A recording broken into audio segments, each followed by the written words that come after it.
Dans cette vidéo, nous allons voir le risque et money management d'une position.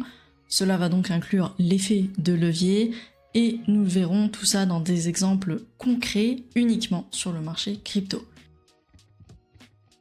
Le plus important lorsque tu vas prendre une position, c'est de savoir combien tu vas investir sur cette position pour pouvoir respecter ton risk management. La première chose à connaître est ton capital total. Donc c'est le capital que tu vas dédier à ton trading. Si par exemple tu as 10 000 par exemple, eh bien tu vas dédier un certain pourcentage, tu vas allouer un certain pourcentage de ce portefeuille spécialement pour faire du trading. Dans notre exemple, nous allons dédier 20% de notre capital global au trading. Ce qui va, dans notre cas, nous donner 2000 USDT pour notre capital de trading. À chaque fois que tu vas prendre un trade, il va falloir savoir combien, toi, tu es prêt à risquer sur chacune de tes positions. C'est ce qu'on va donc appeler le risque par trade. Dans cet exemple, j'ai pris 2% de risque. Qu'est-ce que ça signifie? Ça veut tout simplement dire que si je me fais stop loss, dans ce cas-là, je vais perdre 2% de mon capital. Donc 2% de 2000 USDT, ça fait bien 40 USDT.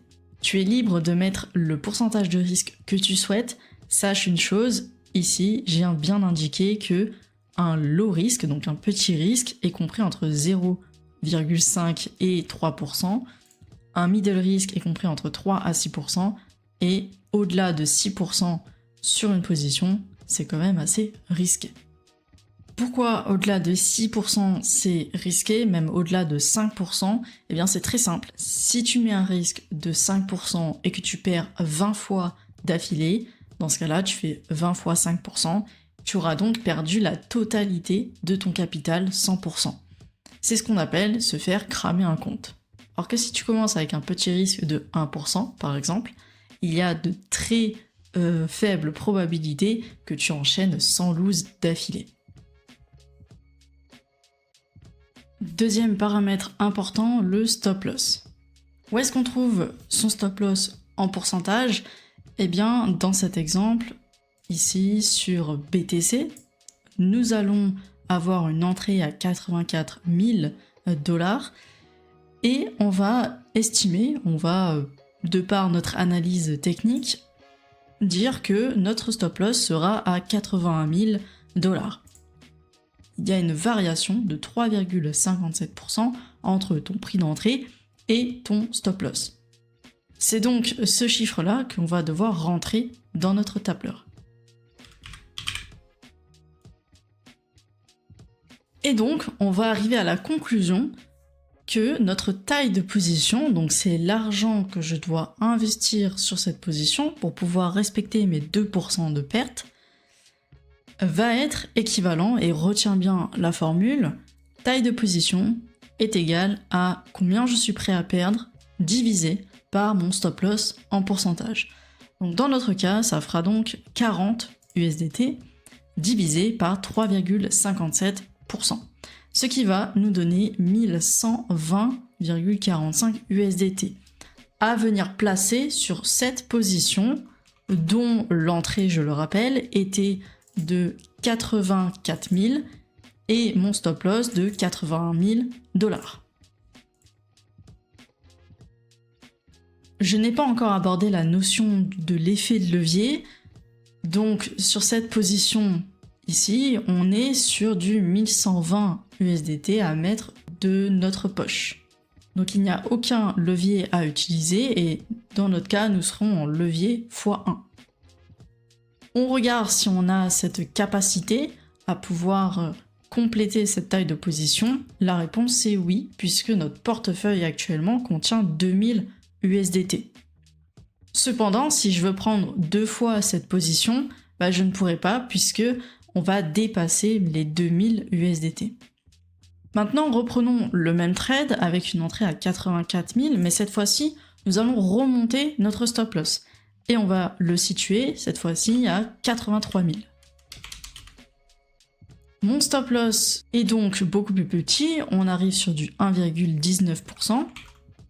Et si je réajuste ça dans mon tableau, je vais donc passer à une taille de position de 3361 USDT. Je n'ai pas cet argent actuellement dans mon portefeuille de trading, puisque je n'ai que 2000.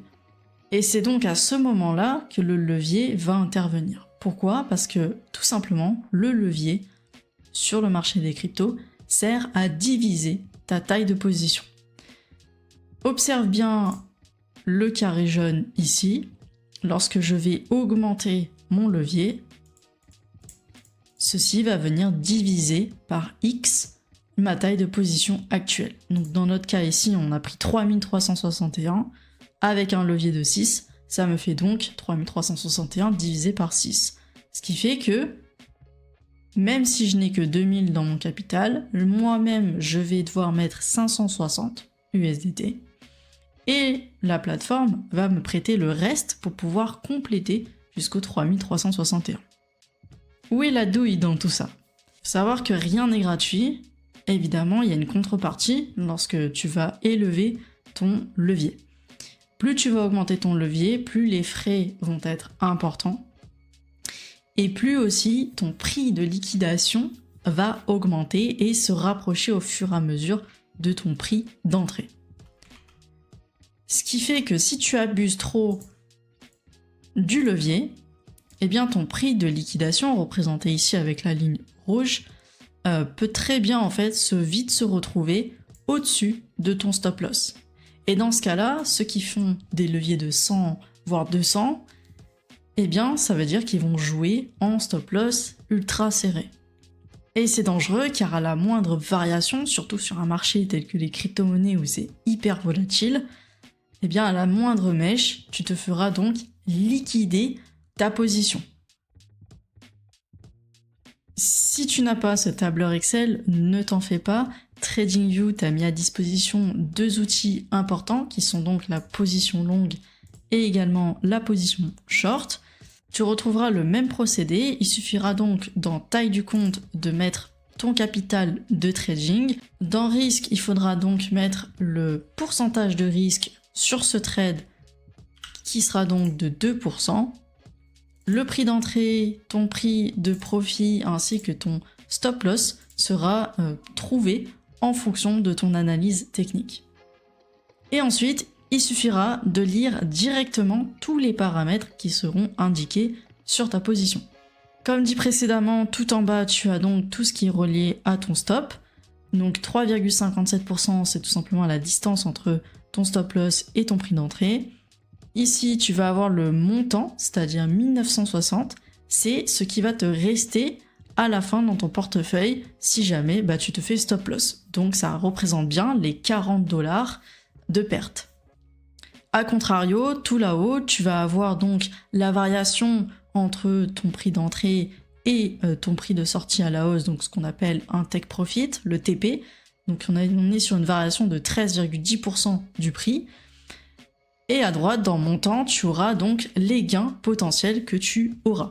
Donc tu pars d'un portefeuille de 2000 et à la fin, ils te disent que tu vas arriver à 2146,67. Donc tu vas faire 146,67 $ de gains.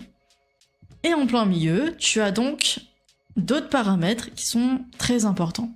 Notamment, tu vas retrouver la taille de position. Mais alors attention, parce que ce n'est pas la même taille de position inscrite sur mon Excel. Sur mon Excel, c'était la taille vis-à-vis de la devise dans laquelle était mon capital. Ici, la QTE, donc la quantité inscrite, est de 0,013.